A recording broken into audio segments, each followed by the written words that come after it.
हमारा question number 5 हम लोग कर रहे थे 11.1 ठीक है 11.1 एक्सरसाइज ठीक है। तो ये हम लोग क्वेश्चन नंबर 5 करने जा रहे हैं। 11.1 का अब तक हम लोगों ने 4 कर लिया था और अब अगला क्वेश्चन मैंने ये लिखा है, मैं पढ़ता हूँ, समझाता हूँ और करके बताता हूँ क्या है ये। तो क्या दे रखा है ये, a photograph of a bacteria enlarged 50 times attain the length of 5 centimeter. What is the actual length of bacteria? ठीक है, if the photograph is enlarged 20,000 times only, what would be its enlarged length? क्या मतलब हुआ, बताया कि एक bacteria है और बैक्टीरिया का साइज तो पता नहीं है, लेकिन बताया कि उसको 50,000 टाइम्स जब इनलार्ज किया गया, यानी इलेक्ट्रॉन माइक्रोस्कोप में जब देखते हैं ना तो छोटी चीज़ भी बड़ी चीज़ दिखता है, ठीक है, इलेक्ट्रॉन माइक्रोस्कोप में। तो बताया क्या कि वो जो बैक्टीरिया था उसके साइज बहुत छोटा था, लेकिन जब उसको 50,000 टाइम्स इनलार्ज किया गया तब वो बड़ा सा दिखने लगा। और जो उसका फोटो बड़ा सा दिख रहा था उसका साइज जब नापा गया तो 5 सेंटीमीटर का आ रहा था। वो 5 सेंटीमीटर जब 50,000 टाइम्स इनलार्ज किया तब, तो उसका एक्चुअल लेंथ कितना था बैक्टीरिया का। तो बैक्टीरिया का फिगर बना हुआ बुक में, वैसे मैंने फिगर बनाया ही नहीं है लेकिन वो बुक में दे रखा है, ठीक है। तो एक तो पूछा कि उसका एक्चुअल लेंथ कितना था जो 50,000 टाइम्स बढ़ाने के बाद 5 सेंटीमीटर का दिख रहा था, कितनी बात समझे। और दूसरा पार्ट जो पूछा है, अगर उसको 20,000 टाइम्स इनलार्ज कर दिया जाए तो अब उसका साइज कितना होगा, उसका लेंथ कितना होगा बैक्टीरिया का, ये बताना उसका लेंथ कितना होगा। कितनी बात समझ में आई। आगे चले हम लोग, तो सोल्यूशन करते हैं हम लोग। क्या दे रखा है ये, इसका जो साइज को इनलार्ज किया गया है, कितना टाइम्स इनलार्ज किया गया, तो इनलार्ज साइज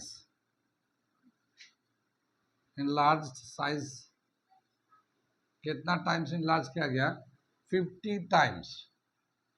इनलार्ज कितना किया गया, 50,000 टाइम्स ये इनलार्ज किया गया है। और इनलार्ज करने के बाद इसका जो साइज आया है, इनलार्ज साइज जो आया हुआ बैक्टीरिया का, इनलार्ज साइज ऑफ बैक्टीरिया ये है 5 सेंटीमीटर। तो इसका एक्चुअल साइज कितना है, ठीक है, जिसको 50,000 टाइम बढ़ाने के बाद 5 सेंटीमीटर का दे रहा है। तो एक्चुअल साइज कैसे निकालेंगे, actual size is equal to enlarge size upon enlarge times, क्योंकि इसका रेशियो सेम आएगा। अब इनलार्ज साइज कितना, 5 सेंटीमीटर, और कितने टाइम्स इनलार्ज किया गया, 50,000,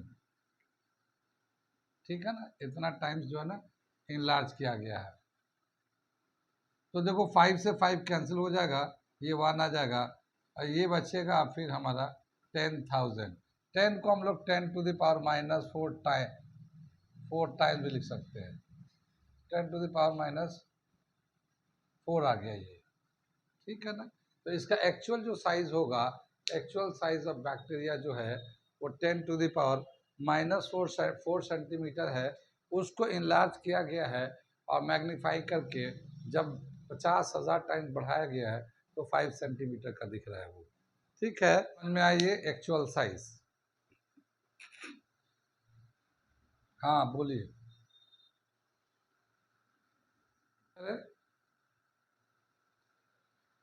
क्या बताया कि ये जो एक्सरसाइज है 11.1 लिखा था मैंने, बेसिकली ये नए बुक में 11.1 का है, पुराने जो बुक है उसमें 13.1 था। तो मैं पुराने बुक से देख रहा था तो मैंने 13.1 इसको कर दिया 11 को हटा के, ठीक है। अब हम लोग ये कंटिन्यू करते हैं क्वेश्चन को। अब बताया क्या कि अगर 20,000 टाइम्स इनलार्ज किया जाए तो अब बैक्टीरिया का साइज कितना होगा। तो चूंकि डायरेक्टली प्रोपोर्शनल जितना टाइम्स तो उसको इनलार्ज करेंगे उतना बड़ा साइज देखा है, दिखेगा, तो ये डायरेक्टली प्रोपोर्शनल है। जो डायरेक्टली प्रोपोर्शनल होता है उसका रेशियो सेम आता है। तो यहाँ पे हम लोग इन लार्ज साइज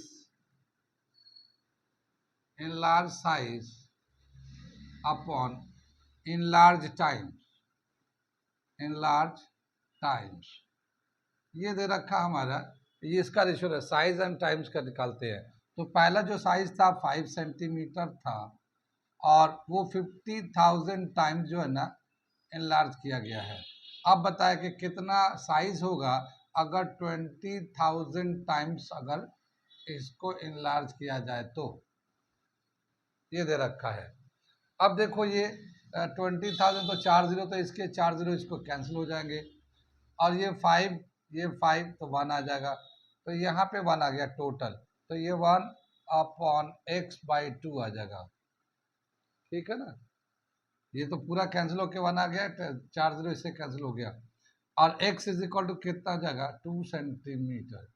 मतलब ये हुआ कि अगर 20,000 टाइम्स करेंगे, अब 20,000 टाइम्स करेंगे तो उसका जो साइज होगा 2 सेंटीमीटर होगा। 50,000 टाइम्स करेंगे तो उसका 5 सेंटीमीटर होगा।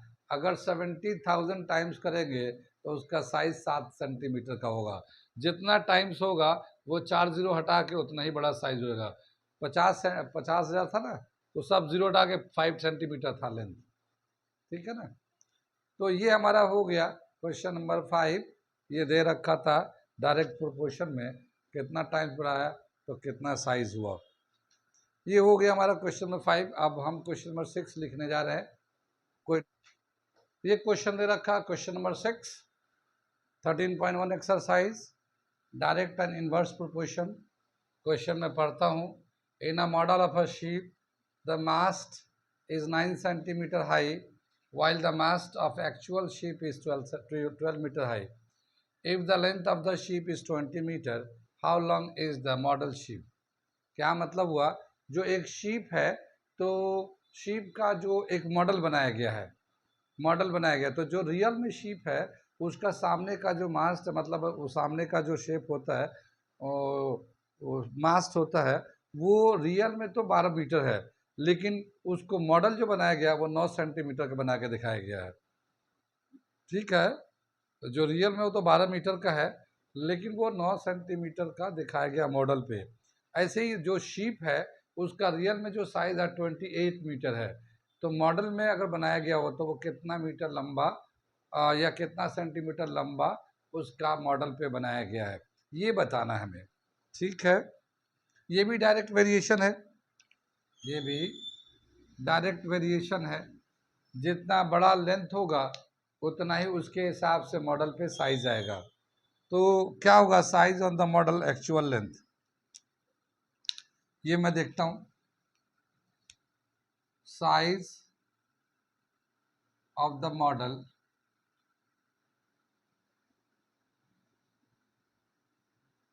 Upon actual length,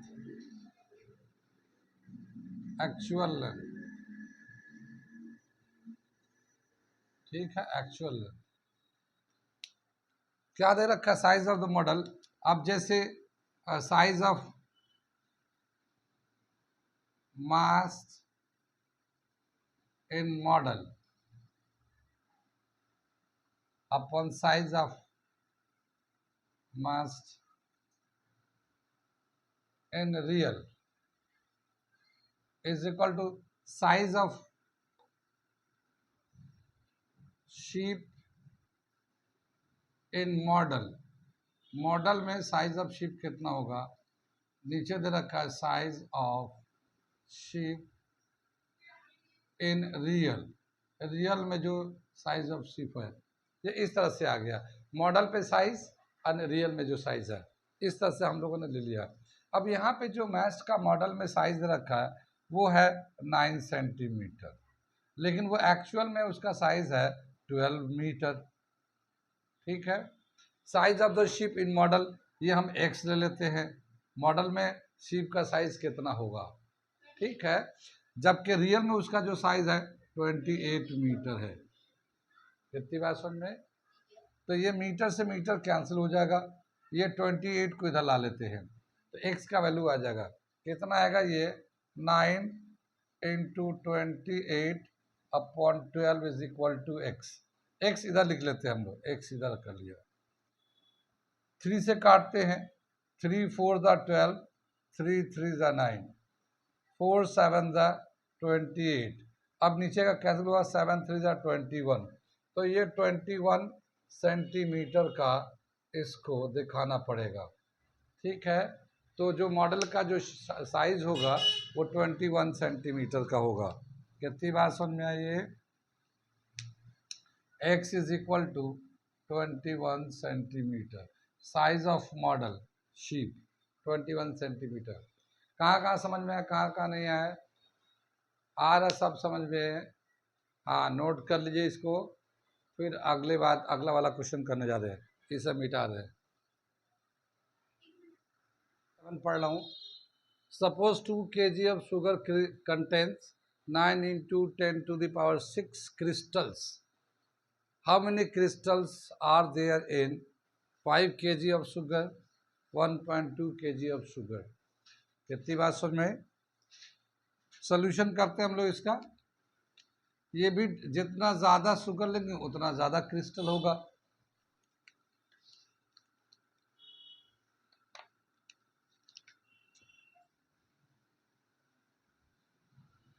number of crystals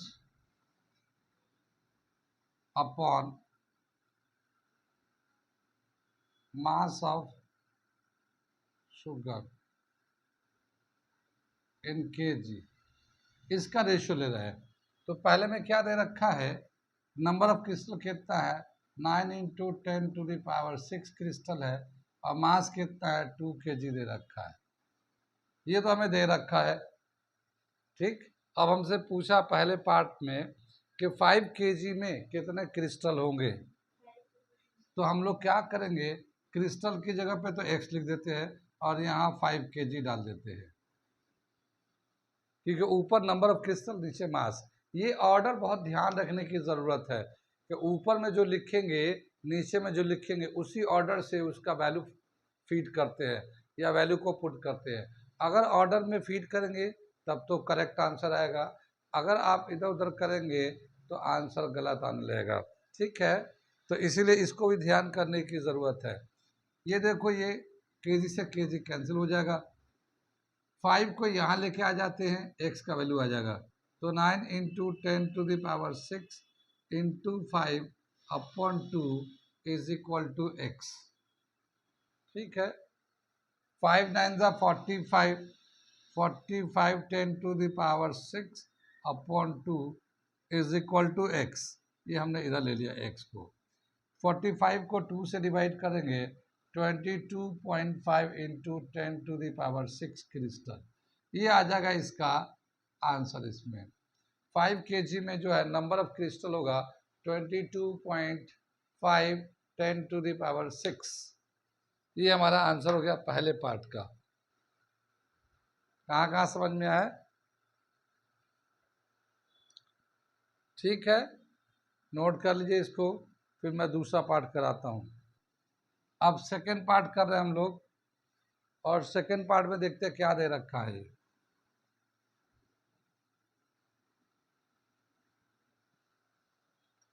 second part में दे रखा है, यही रेशियो रहेगा, number of crystal mass of sugar KG.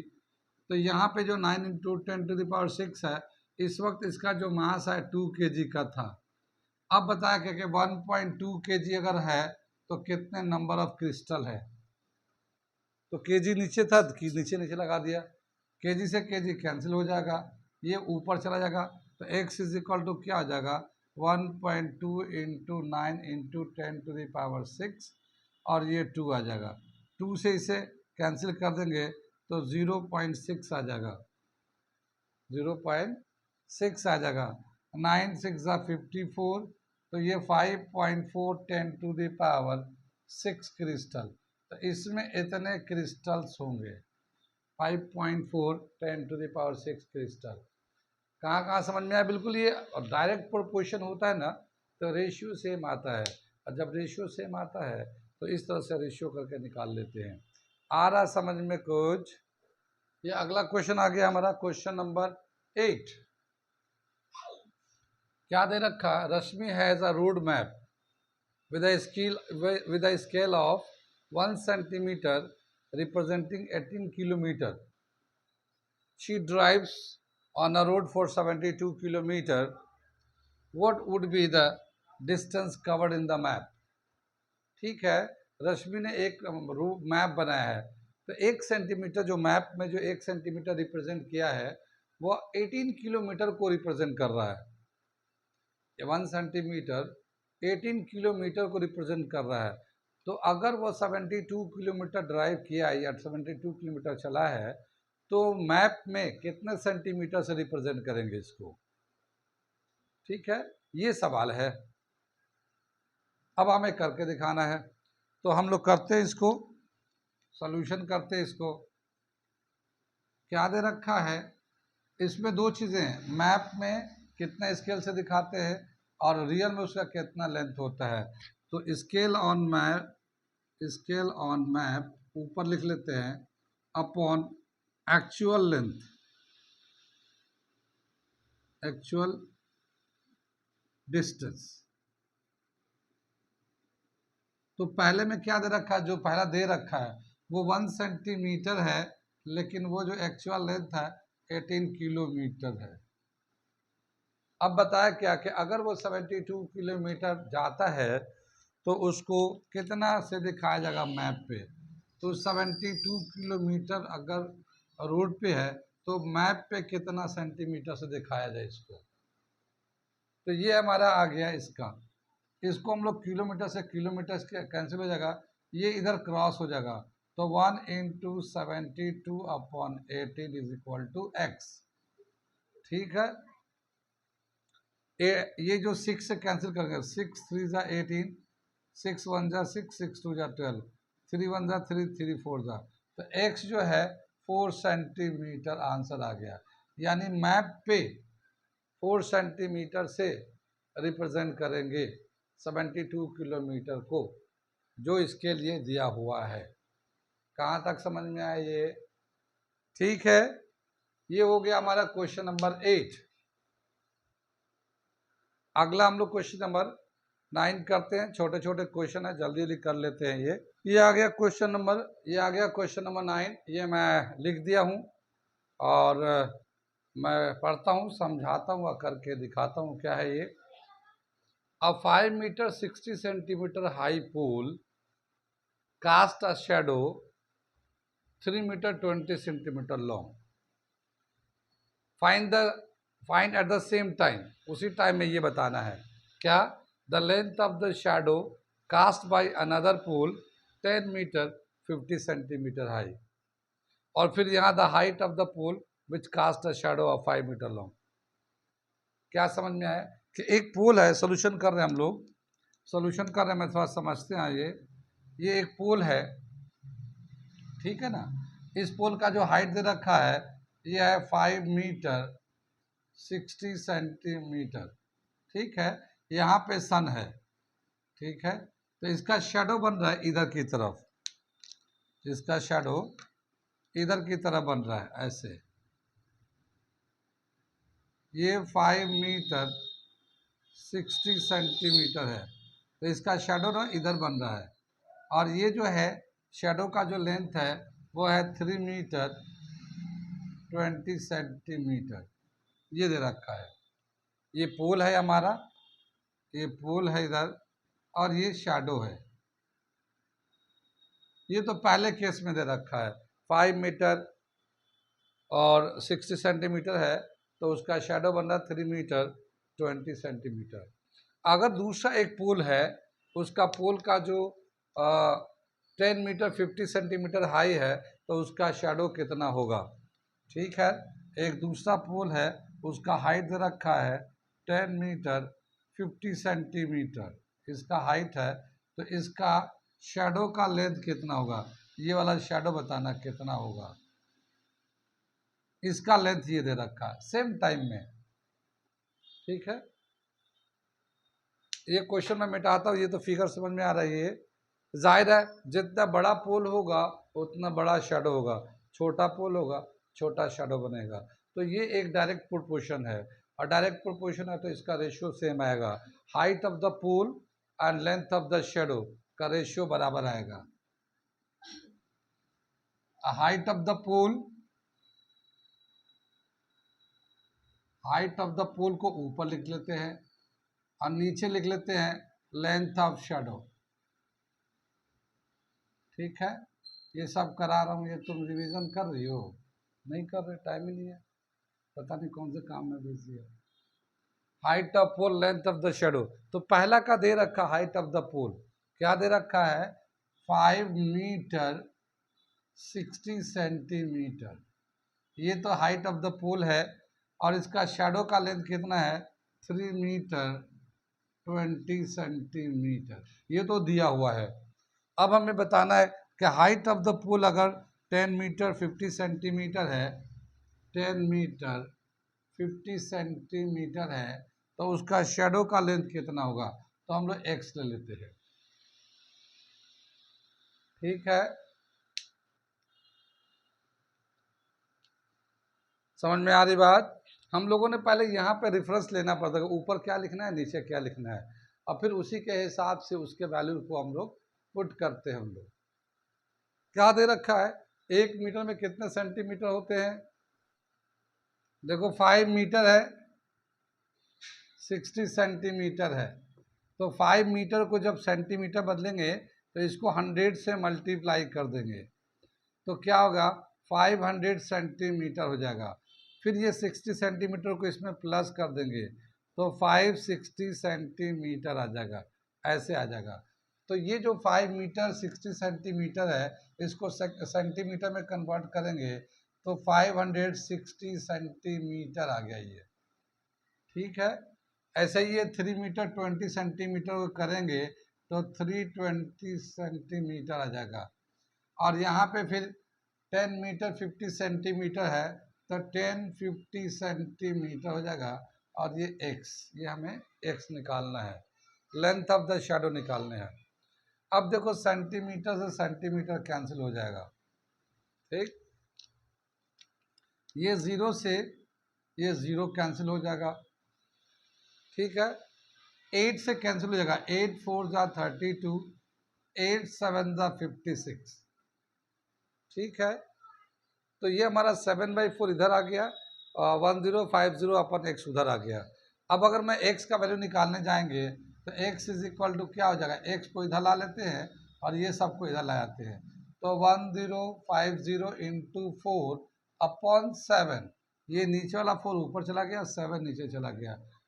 ठीक है, अब इसको 7 से कैंसिल करो, तो 7 से जब कैंसिल करेंगे तो 7 1 जा 7, 3 बचेगा, 7 5 जा 35 और ये 0 आ गया।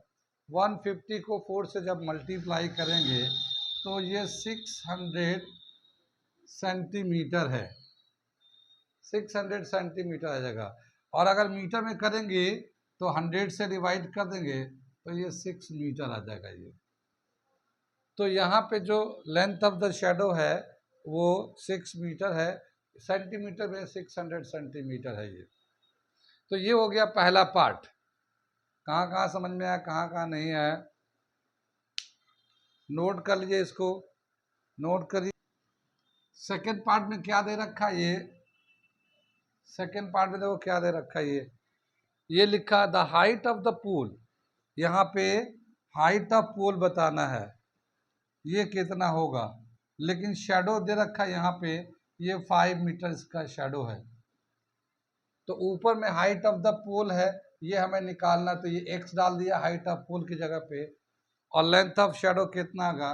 ये 5 मीटर आ गया। इसे सिंप्लीफाई कर लोगे, इसे आप लोग सिंप्लीफाई कर लेना ये। ठीक है, इतना तो कर ही सकते हो। ये 5 मीटर है, तो मीटर है तो सेंटीमीटर में कन्वर्ट करके सिंप्लीफाई कर लेना।